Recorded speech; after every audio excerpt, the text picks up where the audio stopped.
Eh bien salut les amis, j'espère que vous allez bien, moi pour ma part ça va super. Aujourd'hui on se retrouve pour une nouvelle vidéo. Et oui, j'ai reçu un téléphone de chez Will et Fox, une marque que je ne connaissais pas auparavant et que je vais pouvoir apprendre à le connaître en vidéo. Donc voilà, le carton est vraiment pas mal, même s'il est très simple, une couleur orange qui fait un peu flash aux yeux. Donc voilà, on retrouve le logo et la marque Will et Fox. On retrouve ici leur site internet. Donc j'ai reçu un petit mot, voilà, je vais pas le montrer parce que je vois qu'il y a le numéro de téléphone et aussi l'email. Alors oui, parce qu'il y en a qui vont se demander pourquoi Brian, bah parce que oui, je m'appelle Brian. Bonjour Brian, la team Will et Fox est ravie de vous envoyer un Swift 2X, et oui c'est bien le modèle du téléphone, en test. N'hésitez pas à contacter notre community manager pour toute question par email, je vais pas le dire, ou par téléphone, je vais pas le dire également. Bon test à vous, team Will et Fox. Donc je les remercie pour ce gentil mot qui me fait très plaisir. Et voilà comment se présente la boîte. On retrouve l'alimentation. Bien sûr, il n'y a pas la prise avec le câble, donc c'est un peu dommage. Sinon, on retrouve bien sûr le téléphone, ce qui est plutôt logique. Je trouve que le câble est vraiment pas mal. D'habitude, on retrouve des choses un peu basiques. Mais là, c'est orange. C'est ce qui va avec la boîte et leur marque. Donc c'est vraiment pas mal. On verra ça après. On retrouve bien sûr le téléphone, on retrouve le logo Will et Fox, on retrouve déjà un film qui sert à protéger l'écran, je pense que c'est un film de base, il faudra en acheter un par la suite sur Amazon, au pire je vous en mettrai un en description. Ensuite l'arrière, on retrouve aussi un petit film et l'arrière me fait penser au Huawei, on retrouve un capteur d'empreinte pour bien sûr déverrouiller ensuite son téléphone. Sinon ici on retrouve quelque chose pour le son. Donc là on retrouve l'appareil photo frontal, et là c'est bien sûr l'appareil photo de derrière. Donc les amis, maintenant passons à son descriptif. Alors c'est bien sûr un téléphone de Will et Fox, et le modèle du téléphone c'est un Swift 2X. Je pense que c'est leur dernier modèle à l'heure actuelle, le meilleur quoi. Son prix est de 249 € et sa couleur me fait penser à du gris, mais en fait non, je me suis trompé. Leur couleur est bleu nuit, ils appellent ça comme ça. Donc leur fabrication est bien sûr anglaise et non chinois, japonais ou autre, donc ça c'est un bon point. Dommage que c'est pas français d'ailleurs. Sinon c'est un téléphone qui est bien sûr débloqué, vous pourrez mettre n'importe quelle carte SIM de n'importe quel opérateur, donc ça c'est vraiment un bon point également. Sinon il possède de la 4G. L'écran fait du 5,2 pouces, il contient 32 Go d'espace, ça c'est vraiment génial. Même le mien, il contient que 16 Go d'espace. Et bien sûr, on peut rajouter une double SIM. Il contient de l'Android 7.1, la toute dernière version de Android. Il contient 3 Go de RAM. L'écran est bien sûr en Full HD. Et pour la photo, les amis, il y en a beaucoup qui vont se poser une question. Est-ce que l'appareil photo est bien sur ce téléphone? Alors la photo est bien sûr en 16 mégapixels et 8 mégapixels à l'avant. Pour la batterie, c'est aussi un bon point parce qu'il fait du 3010 mAh. La fréquence de ce téléphone est à 32 GHz. Et le poids est vraiment léger parce qu'il est à 155 grammes. Nous retrouvons aussi le volume moins et le volume plus, le bouton on et off. Pour l'épaisseur, je peux vous dire qu'il est vraiment très fin, regardez. Vous pouvez même le voir par vous-même. Ça me fait penser à l'épaisseur de l'iPhone 6. Et bien les amis, donc là on a atterri dans les paramètres de configuration du téléphone. Bien sûr, il est d'usine, il est totalement neuf. Voilà, donc moi je vais bien sûr mettre la langue en français. On peut sélectionner un réseau Wi-Fi, pour ma part je vais l'ignorer pour le moment. Et là je vais ignorer quand même. Là on peut insérer, comme je vous l'ai dit en vidéo, une carte SIM. Je vais ignorer. Voilà les amis, donc là on atterrit dans les services de Google. Donc là je vais faire suivant, je ne vais pas m'occuper de ça. Configurer les informations de paiement, pour l'instant je ne vais pas en ajouter, je vais faire non merci, continuer. Et là ils nous disent ajouter votre compte, je vais faire ignorer. Voilà, toujours ignorer, voilà. Ok, ignorer, suivant, commencer. Ah, j'ai oublié de régler l'heure, mais bon, c'est pas grave, on peut le faire dans les paramètres. De toute façon, on va voir ça juste après. Donc là, il nous dit bienvenue, oui, ok. Donc, ce qu'on va voir en premier, les amis, ça va être bien sûr ceci. Donc quand on clique sur le petit logo WillFox, on retrouve toutes nos applications, jeux, etc. etc. Voilà, vous pouvez voir que tout y est, même YouTube. On regardera une vidéo juste après, même si ma connexion chez moi est pas terrible. On retrouve bien sûr le bouton Home, le bouton Retour et le bouton, par exemple, je clique dessus, voilà, et je peux effacer. Et je pense que vous connaissez déjà pour certains qui ont déjà eu des téléphones avec des boutons tactiles. Donc les amis, on va pouvoir voir l'appareil photo. Alors à mon point de vue, les amis, on va mettre un petit objet, voilà. Alors je sais pas si vous voyez bien les amis, mais en fait je suis en train de filmer avec mon propre téléphone, plus le téléphone qui est en train de prendre une photo. Ça, je sais pas si la qualité va être pareille mais je vous mettrai sur la vidéo une petite photo pour que vous puissiez voir la qualité. Et je peux vous dire que la photo est vraiment d'une très très bonne qualité. Voilà, on peut s'attendre à mieux, mais pour son prix, c'est déjà vraiment pas mal. Et comme je vous l'ai dit, c'est de 16 mégapixels, donc on s'attend à quelque chose de plutôt bien.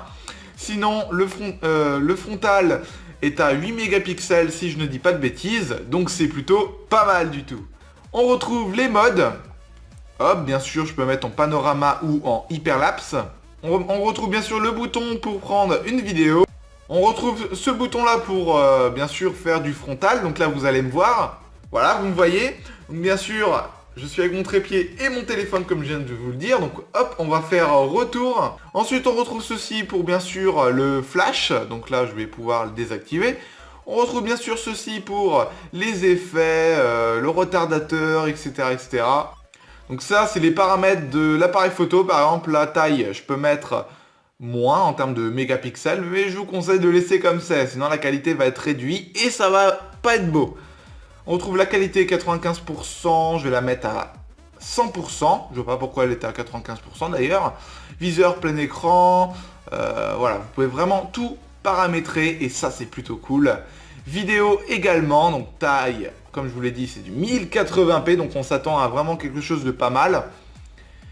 Sinon, il y a général et mode. On retrouve le Play Store. Par contre, dommage qu'il n'y a pas de jeux qui sont intégrés de base. C'est vraiment dommage. Ils auraient pu faire ceci, hein, comme les autres téléphones qui sont en vente sur Orange ou d'autres boutiques ou d'autres opérateurs. C'est bien dommage. On retrouve bien sûr Skype. C'est plutôt bien pour ceux qui ont Skype. D'ailleurs, je pense qu'il y a des abonnés à moi qui l'ont. Donc c'est plutôt cool. On retrouve YouTube, on va s'y rendre plus tard parce que oui, on peut installer la nouvelle version et je vous conseille. D'ailleurs, je vais supprimer l'installation de la langue française. Donc on se rend sur YouTube. Hop, donc moi, je vais aller par exemple sur ma chaîne. Donc là, j'ai mis un autre compte, mais je peux très bien me rendre sur ma chaîne. Voilà, je vais taper pèse.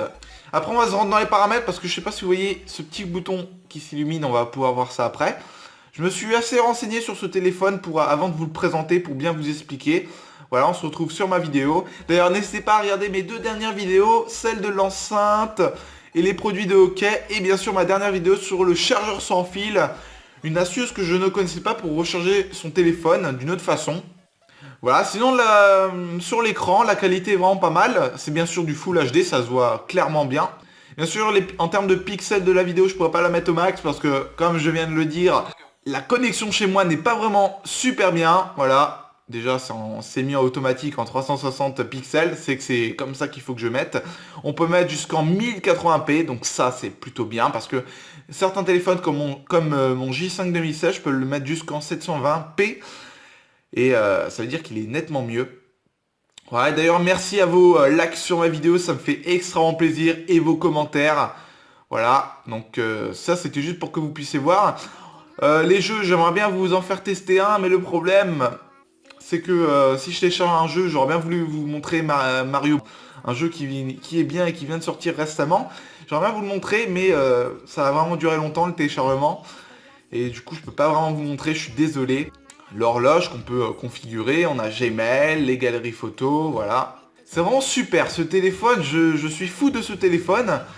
Voilà, hop, on va se rendre sur les paramètres. Alors je sais pas où c'est parce que oui, je suis comme vous, je découvre le téléphone. Voilà, donc on va commencer par la Wi-Fi. Bien sûr, je pense que vous connaissiez, hein, c'est comme tous les téléphones. Voilà, on peut configurer son réseau. Le Bluetooth, pareil, j'ai pas besoin de vous dire, là il est désactivé, mais je peux l'activer. Carte SIM, bon, si vous en avez mis une, carte SIM, vous pourrez accéder aux paramètres. Consommation de données, là c'est pour voir quelle application consomme le plus, etc., etc. Voilà, on peut voir que tout ça est en train de consommer la batterie du téléphone. On a plus, donc bien sûr le mode avion si vous êtes dans un avion, ce qui est logique, partage de connexion, il y en a qui doivent connaître, le VPN, etc., etc. Hop, on fait retour. Sinon, il y a le son qui pourra vraiment nous intéresser. Il y a 3 types de sons, la sonnerie, contenu multimédia et volume d'alarme. Bien sûr, je vais laisser comme ça. On a lié le volume de la sonnerie était, je sais pas. Volume de notification, moi je vais le baisser, on peut pas. On peut pas. Sinon, il y a la sonnerie, les sons de sonnerie. Donc ça, c'est plutôt bien. Regardez. Celle-là me paraît bien, donc je vais l'utiliser en termes de sonnerie. Et bien sûr, quand je recevrai par exemple un appel ou bien sûr, ça peut servir de réveil, ce téléphone. Si je reçois un appel par exemple, et ben le téléphone va faire avec cette... Enfin, ce téléphone va mettre cette sonnerie comme quoi j'ai bien reçu un appel. Le son de notification, le son progressif, bien sûr je l'active, il y aura un son au démarrage du téléphone. Il y a des vibrations, par exemple vous recevez un appel, et le téléphone se mettra à vibrer. Il y a affichage des voyants qui est aussi intéressant. Niveau de luminosité, bien sûr, on peut le monter ou le baisser. Bien sûr, la luminosité, je suis un peu déçu. Parce que regardez, quand c'est au max, on ne voit pas très bien la différence que comme si c'était comme ça ou au max. Que sur mon téléphone, on voit bien qu'il y a une différence entre le milieu et le maximum. Et bien sûr, la luminosité, on pourra la régler en glissant, que je vais vous montrer après. Adaptation de la luminosité, ça, je vous conseille de laisser. Ça aussi, rotation également, affichage en mode veille également. Alors la veille... Je vous conseille de la mettre à 30 minutes, donc là c'est par défaut, donc c'est pas mal. Généralement les téléphones c'est au bout d'une minute, donc il faudra les mettre au maximum si vous voulez pas être embêté avec la veille. Réveiller au branchement, diffuser, fond d'écran, donc bien sûr le fond d'écran, on peut mettre un fond d'écran animé, pour ma part je vais vous le mettre. Et je vais vous montrer juste après, voilà, j'ai sectionné, donc normalement c'est bon. Bureau étendu, densité LCD, d'accord, on peut mettre en 560 dpi. Mais moi, je vais laisser comme c'est. Voyant de batterie. Vous voyez ce petit point qui fait que de s'afficher? Et bien regardez, là on est en plein dedans. Voyant de la batterie, si je le désactive, on ne le voit plus. Si je le réactive, on va bien sûr le voir. Alors là, si c'est en rouge, c'est que la batterie est faible. Si je suis branché, ça va me mettre en vert. Bien sûr, on peut bien sûr changer la couleur, ce qui est vraiment pas mal également de leur part. J'avais jamais vu ça sur les téléphones, je ne savais même pas que ça existait. Et le voyant de notification, c'est bien sûr pareil. Donc là on fait retour. Les thèmes. Bien sûr les thèmes c'est pas très intéressant, il n'y en a que 2. Voilà. Je vous conseille de le laisser par défaut. Les notifications qui pourraient être pas mal, donc notifications flottantes, je vous conseille de l'activer. On peut mettre ne pas déranger si vous voulez pas en avoir. Ou que vous dormez par exemple, et si vous en recevez, ça va vous réveiller, donc vous pouvez mettre ne pas déranger. Si l'appareil est verrouillé, vous laissez comme ça, vous pouvez même vous y rendre, voilà. Et mettre n'afficher aucune notification, mais je vous conseille de le laisser, c'est plutôt pas mal d'avoir des notifications, ça permet de vous prévenir sur quelque chose. On a l'écran de verrouillage, bien sûr, moi il me semble que c'est balayer l'écran, en gros je glisse, on peut mettre au schéma, code PIN ou mot de passe. Moi je laisse comme c'est. C'est en empreinte digitale que je peux paramétrer. Vous savez, tout à l'heure je vous ai montré derrière le téléphone qu'il y avait un système d'empreinte digitale. Et on pourra le déverrouiller grâce à derrière le portable. Mais c'est vrai que c'est vraiment une belle astuce. Par exemple, vous faites voler votre téléphone ou vous l'avez perdu.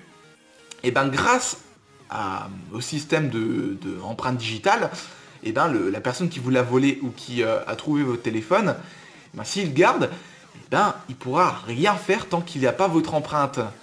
Donc ça c'est vraiment une belle chose. Si on met ça sur écran verrouillé, ok.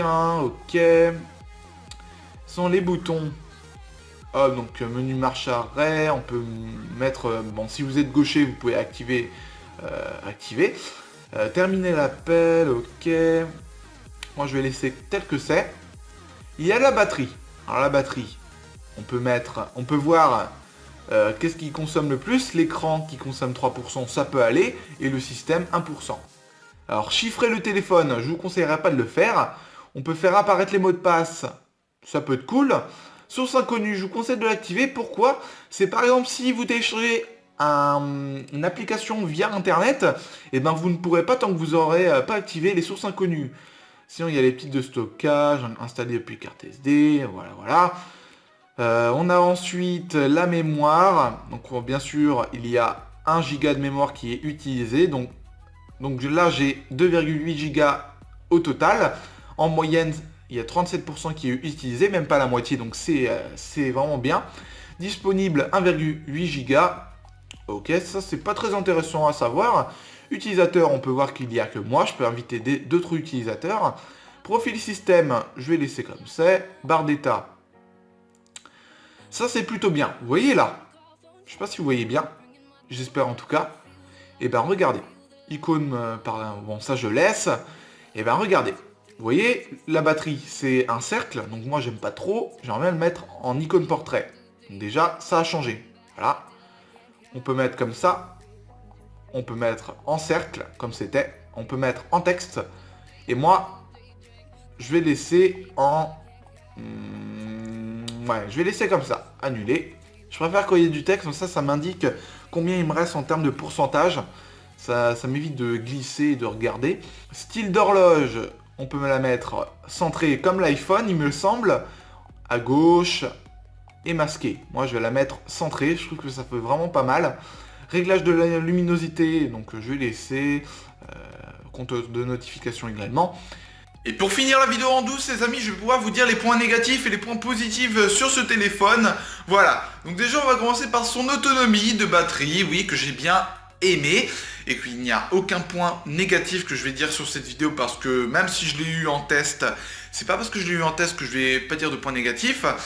Non, peut-être le design, mais je vais en revenir tout de suite. Déjà, ce que j'ai bien trouvé sur son autonomie, c'est déjà, quand je le recharge, eh ben, il se recharge très rapidement. Donc ça, c'est vraiment un bon point. Et sinon, son autonomie tient vraiment beaucoup de temps. Et ça, un bon point aussi. Sinon, on va passer au design. Alors le design, je vais pas être méchant, c'est pas vraiment mon but. Je suis là ni pour critiquer, ni pour être méchant, mais je dois quand même le dire, je vais être franc avec vous, mes abonnés. C'est que en fait, ça me fait un peu penser, mais vraiment un tout petit peu penser à l'iPhone 6, je vais vous dire pourquoi. Et le derrière du téléphone me fait penser au Huawei. Là, vous n'allez pas dire non. Alors déjà, pourquoi l'iPhone 6? Déjà le devant. Le devant, ça se remarque un tout petit peu que ça fait penser à l'iPhone 6. Et sinon, il est vraiment très fin. Mais après, les amis, vous allez me dire, oui, mais Pez, tous les téléphones sont fins. Donc là, je suis tout à fait d'accord. Mais quand même, c'est plutôt le devant qui me fait penser à l'iPhone 6. Et sinon, le derrière. Moi, ça me fait vraiment penser au Huawei, le derrière. Je sais pas ce que vous en pensez. Dites-moi les avis en commentaire. Ça me permettrait de savoir. Mais à mon avis, vous allez, pareil que moi, vous avez du même avis. Sinon, qu'est-ce que j'ai aimé? C'est d'ailleurs son espace qui est vraiment cool. 32 Go d'espace. Un bon point. Et vous pouvez rajouter une carte SD, ça c'est plutôt cool. Sinon dans les paramètres du téléphone, comme je vous ai montré sur cette vidéo, ce que j'ai bien aimé, c'est qu'il y a beaucoup de paramètres qu'on peut paramétrer sur le téléphone, et que sur le J5, parce que oui, je fais une comparaison du téléphone, sur le téléphone, là il y a beaucoup de paramètres que je ne connaissais pas auparavant, que j'ai appris à connaître au fur et à mesure, et vraiment des paramètres qui sont vraiment plutôt bien à savoir. Ce qui est cool aussi, c'est les empreintes digitales qui est derrière le téléphone. Et ça, c'est un bon point aussi. Et franchement, j'ai aucun point négatif à lui donner. Ça reste un bon téléphone et il mérite vraiment son prix parce qu'il est à 249 €. Et franchement, il n'y a pas mieux. Si vous cherchez un téléphone à ce prix-là, avec un bon rapport qualité-prix, ce téléphone-là est fait pour vous. C'est pas vraiment pour que je vous oblige même pas à l'acheter, mais je vous conseille juste. Allez, j'espère en tout cas que vous avez aimé cette vidéo. N'hésitez pas à lâcher un maximum de pouces bleus, comme vous le faites d'habitude. En tout cas, je vous remercie de vous abonner si ce n'est pas fait. Allez, moi sur ce, je vous laisse les pèses. Bye bye tout le monde.